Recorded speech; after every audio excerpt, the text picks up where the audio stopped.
بعض دفعہ ہم انسان جانے انجانے میں ایسے کام کر رہے ہوتے ہیں جس سے ہم خدا کو بھی ناراض کر دیتے ہیں، ساتھ ہی ساتھ ہمارے رزق میں بھی تنگی آ جاتی ہے، لیکن ہمیں اس بات کا پتہ ہی نہیں ہوتا۔ ہم تو سوچتے ہیں کہ ہم 5 وقت کی نماز پڑھ رہے ہیں، صدقہ خیرات کر رہے ہیں، پھر بھی اس کے باوجود بھی ہمارے رزق میں تنگی کیوں ہے، کشادگی کیوں نہیں ہے۔ تو آج 9 ایسی عادتیں آپ کے ساتھ شیئر کروں گی کہ جن کو آج سے ہی آپ نے ترک کر دینا ہے۔ اگر آپ ان کو ترک نہیں کریں گے تو آپ خدا کی ناراضگی کو بھی مول لیں گے، ساتھ ہی ساتھ آپ کی رزق میں کمی بھی آئے گی۔ اگر آپ چاہتے ہیں کہ آپ کا رزق کشادہ ہو تو آپ نے ان 9 عادتوں کو آج سے ہی اپنی زندگی سے نکال دینا ہے۔ سارا ویلوگ دھیان سے سنیے گا، ساری عادتیں بہت زیادہ امپورٹنٹ ہے، تو اس لیے اینڈ تک ویلوگ کو لازمی واچ کیجیے گا۔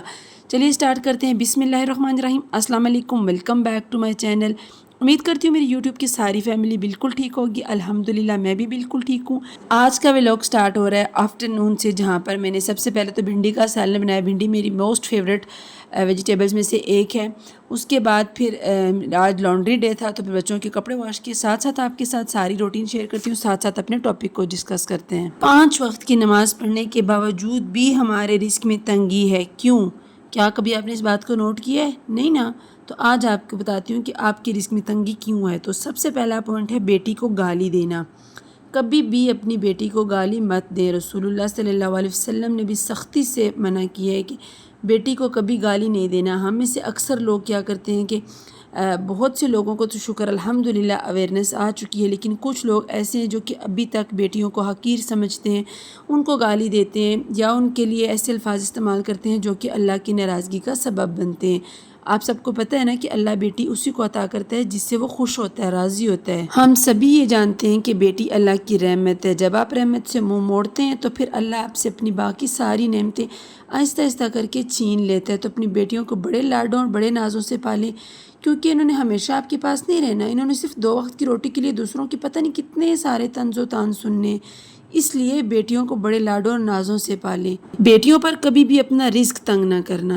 یاد رکھیں، اگر آپ چاہتے ہیں کہ آپ کے رزق میں برکت ہے، اپنی بہن یا بیٹی کو ہمیشہ کوئی نہ کوئی چھوٹی سی چھوٹی چیز بھی دیتے رہیں۔ یہ نہیں کہہ رہے لاکھوں پہ آ جا کے نچھاور کر دیں، بس اپنی حیثیت کے مطابق اس کو چھوٹی سی چھوٹی خوشی دیں۔ یقین جانیں پھر آپ خود نوٹ کریں گے کہ کس طریقے سے اللہ آپ کی رزق میں برکت پیدا کر رہا ہے۔ اس کے بعد دوسرا کام جو کہ ہم کرتے ہیں جس سے ہمارے رزق میں تنگی آتی ہے، وہ ہے اذان کے وقت دنیاوی کاموں میں مصروف رہتے ہیں۔ ہم لوگ کیا کرتے ہیں کہ اذان ہو رہی ہوتی ہے اور ہمیں پتہ ہی نہیں ہوتا کہ اذان ہو رہی ہے، ہم اپنے دنیاوی کاموں میں مصروف رہتے ہیں، لیکن یہ ہماری بہت بڑی غلطی ہوتی ہے۔ اذان کو خاموشی سے سننا چاہیے، اذان کے کلمات کو دوبارہ اپنے دل میں دہرائیں۔ آپ جانتے ہیں کہ جب حی علی الفلاح اور حی علی الصلاح کہا جاتا ہے تو وہاں پر آپ نے لا حول ولا قوت الا باللہ بولنا ہوتا ہے، ساتھ ہی جب اس کے درمیان جو وقفہ آتا ہے نا، وہ قبولیت کا ٹائم ہوتا ہے۔ آپ اس میں جو دعا مانگتے ہیں وہ آپ کی کبھی بھی رد نہیں ہوتی نا، تو اس لیے کبھی بھی اذان کا جو ٹائم ہوتا ہے اس کو ویسٹ نہ کیا کریں، بلکہ سارے کام چھوڑ کے خاموشی سے اذان سنیں، اس کے کلمات کو دہرائیں۔ یہ اللہ کی طرف سے ایک پیغام ہوتا ہے کہ ہمیں اللہ کے دربار میں حاضری دینی ہے۔ اور یہ میرا پرسنل ایکسپیرینس ہے کہ میں نے حی علی الفلاح اور حی علی الصلاح کے وقفے میں جو دعائیں مانگی ہیں، میری وہ ساری دعائیں الحمدللہ قبول ہوئی ہیں۔ اس کے بعد اگلا کام جس سے ہمارے رزق میں تنگی آتی ہے وہ ہے مہمان کو دیکھ کر چہرہ بگاڑنا۔ اکثر کیا ہم لوگ کرتے ہیں کہ جب کبھی مہمان گھر میں آ جاتے ہیں تو ہم لوگ اکتا جاتے ہیں نا، مہمان اللہ کی رحمت ہوتے ہیں، وہ اپنا رزق ساتھ لے کر آتا ہے۔ آج کل ہمارے لیے مہمانوں کو اٹینڈ کرنا اس لیے مشکل ہو چکا ہے کہ ہم لوگ اپنی حیثیت اور اوقات سے بڑھ کر نا ان کے خاطر تواضع میں لگ جاتے ہیں اپنی ناک اونچی کرنے کے لیے، اسی لیے ہمارے لیے مہمان کو اٹینڈ کرنا مشکل ہو جاتا ہے۔ پھر جب ہم اس کو دیکھتے ہیں تو منہ بناتے ہیں تو اللہ کی ناراضگی کو مول لیتے ہیں۔ آپ کے گھر میں جب بھی کوئی مہمان ہے تو اگر چائے کا ٹائم ہے تو پھر آپ اس کو چائے کا پوچھیں، ٹھیک ہے، لیکن اگر کھانے کا ٹائم ہے تو جو کچھ آپ کے سالن میں بنا ہے آپ اس کے سامنے پیش کر دینا۔ ہمارے لیے یہ مشکل بن جاتی ہے کہ ہم پھر طرح طرح کی ڈشز بنانا شروع ہو جاتے ہیں صرف اپنی ناک اونچی کرنے کے لیے، جس سے پھر ہمارے لیے مہمان کا جو آنا ہوتا ہے نا وہ بڑا ناپسندیدہ گزرتا ہے۔ تو مہمان اللہ کی طرف سے ہمارے لیے ایک رحمت ہوتا ہے، اس کا رزق اللہ نے ہمارے پاس لکھا ہوتا ہے، اس لیے مہمان کو خوشی سے اٹینڈ کریں تاکہ اللہ بھی آپ سے راضی اور آپ کی رزق میں برکت دے۔ اگلا کام جو کہ ہم کر رہے ہوتے ہیں اور ہمیں پتہ ہی نہیں ہوتا کہ اس کے کرنے سے ہمارے رزق میں کمی آ رہی ہے، وہ ہے دسترخوان پر بیٹھ کر فضول باتیں کرنا۔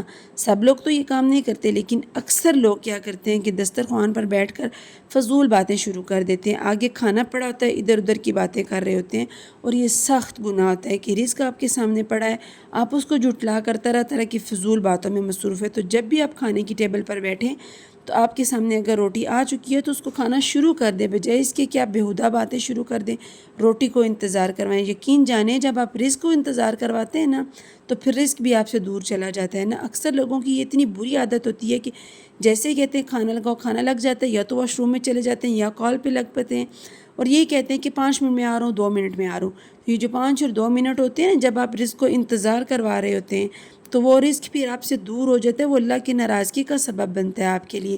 تو کبھی بھی رزق کو انتظار نہیں کروانا، اللہ کا شکر ادا کرنا ہے، اور جیسے ہی آپ کے سامنے کھانا آتا ہے اس کے بعد خاموشی سے کھانا سٹارٹ کر دینا ہے۔ اگلا کام جو کہ رزق کی کمی کا باعث بنتا ہے وہ ہے دل میں دوسروں کے لیے بغض رکھنا۔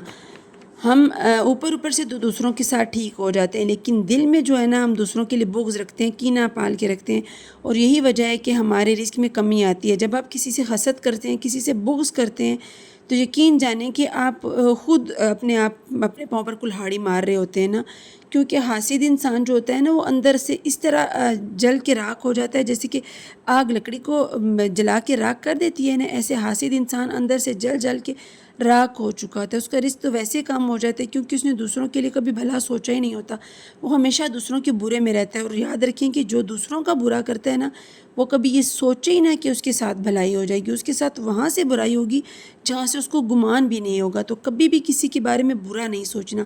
اگر کوئی آپ کے ساتھ برا کر رہا ہے تو اس کو اللہ پہ چھوڑ دیں، اس کا اور اللہ کا معاملہ ہے، آپ اچھا کریں۔ یقین جانیں اچھا کرنے والے شخص کے ساتھ کبھی بھی برا نہیں ہو سکتا۔ یہ میرا پرسنل ایکسپیرینس ہے کہ جہاں جہاں میں نے اچھائی کی ہے آگے سے بے شک مجھے اس کا برائی میں جواب ملا، لیکن میرے بہت سے ایسے کام ہیں جو کہ اللہ نے خود بخود سیدھے کر دیے ہیں۔ اس لیے دوسروں کو دیکھ کر جلیں نہیں، حسد نہیں کریں، نفرت نہیں کریں، اپنے دل میں ان کے لیے بغض نہ پال کے رکھیں، اپنے دل کو صاف کریں۔ صاف دل اللہ کا گھر ہوتا ہے، جہاں پر اللہ بستا ہے وہاں پر رزق کی کمی ہے یہ میں مان ہی نہیں سکتی۔ اگلا کام جس سے رزق میں کمی آتی ہے وہ ہے کھڑے ہو کر پانی پینا۔ یاد رکھیں کھڑے ہو کر پانی پینے کے کافی سارے نقصانات ہیں۔ آج کل میڈیکل سائنس نے بھی اس بات کو پروف کر دیا ہے کہ کھڑے ہو کر پانی پینے سے آپ کے گھٹنوں میں گیپ آ سکتا ہے، گھٹنوں کے جوڑوں میں گیپ آ سکتا ہے، آپ کو موڑوں کی تکلیف ہو سکتی ہے، اس کے علاوہ آپ کے گھٹنوں کے جو جوڑ ہیں ان میں پانی بھی پڑ سکتا ہے۔ تو ہمیں تو رسول اللہ صلی اللہ علیہ وسلم نے آج سے 1400 سال پہلے بتا دیا تھا کہ پانی کھڑے ہو کر نہیں پینا۔ آج انگریزوں نے بھی اس بات کو ثابت کر دیا ہے کہ پانی کھڑے ہو کر پینے کے کافی سارے نقصانات ہیں، جن میں ایک نقصان رزق کی کمی بھی ہے۔ اگلی بات جو کہ آپ کی رزق میں کمی لاتی ہے وہ ہے ماں باپ کے ساتھ برا سلوک کرنا، برا بھلا ان کو کہنا۔ سب تو یہ نہیں کرتے، لیکن کچھ ایسے بد نصیب لوگ ہوتے ہیں جو کہ اپنے والدین کے ساتھ برا سلوک کرتے ہیں، ان کو بدتمیزی سے بولتے ہیں، تو یہ آپ کے رزق میں کمی کا باعث بنتا ہے، کیونکہ انہوں نے اپنی ساری زندگی آپ کے لیے لٹائی ہوتی ہے، اپنی کمائی، اپنی جوانی، ہر چیز آپ کے لیے وقف کی ہوتی ہے۔ اب جب آپ اس قابل بن جاتے ہیں، خود کمانا شروع کر دیتے ہیں، دنیا کو سمجھ لیتے ہیں، تو آپ انہیں کو آگے سے باتیں سنانا شروع کر دیتے ہیں، تو یہ اللہ کی ناراضگی کا باعث بنتا ہے، اور ساتھ ہی ساتھ آپ کے رزق کی کمی کا بھی باعث بنتا ہے۔ جن کے والدین ان سے خوش ہوتے ہیں نا وہ لوگ کبھی بھی غریب نہیں ہوتے۔ اگلا پوائنٹ ہے جس سے آپ کے رزق میں کمی آتی ہے وہ ہے وضو کی حالت میں ناپاک یا کفر کے الفاظ ادا کرنا۔ بہت سے لوگوں کی عادت ہوتی ہے کہ وضو کی حالت میں ہوتے ہیں اور لوگوں کے لیے گالی گلوچ کر رہے ہوتے ہیں، طرح طرح کے عجیب و غریب الفاظ استعمال کر رہے ہوتے ہیں، یا نعوذ باللہ کفرانہ کلمات ادا کر رہے ہوتے ہیں اپنی زبان سے، تو یہ چیزیں آپ کے رزق میں کمی کا باعث بنتی ہیں۔ تو یہ چند ایسے کام تھے جو کہ ہم جانے انجانے میں کر رہے ہوتے ہیں اور پھر سے اللہ کی ناراضگی بھی مول لیتے ہیں، ساتھ ہی ساتھ ہمارا رزق بھی کم ہوتا ہے۔ تو آج اس سے ان کاموں کو ترک کر دیں، یقین جانے کہ 1 سے 2 مہینے کے اندر اندر آپ خود واضح فرق دیکھیں گے کہ آپ کے رزق میں کس طریقے سے کشادگی آتی ہے۔ تو یہ تھا آج کا چھوٹا سا ولاگ۔ اگر آپ کو پسند آیا ہو، کچھ بھی سیکھنے کو ملا، ویڈیو کو لائک کر دیں، اگر چینل پر پہلی بار آئے ہیں اس کو سبسکرائب کر دیں۔ ملتے ہیں کسی نیکسٹ ویڈیو میں نئے ٹاپک کے ساتھ، تب تک کے لیے اللہ حافظ۔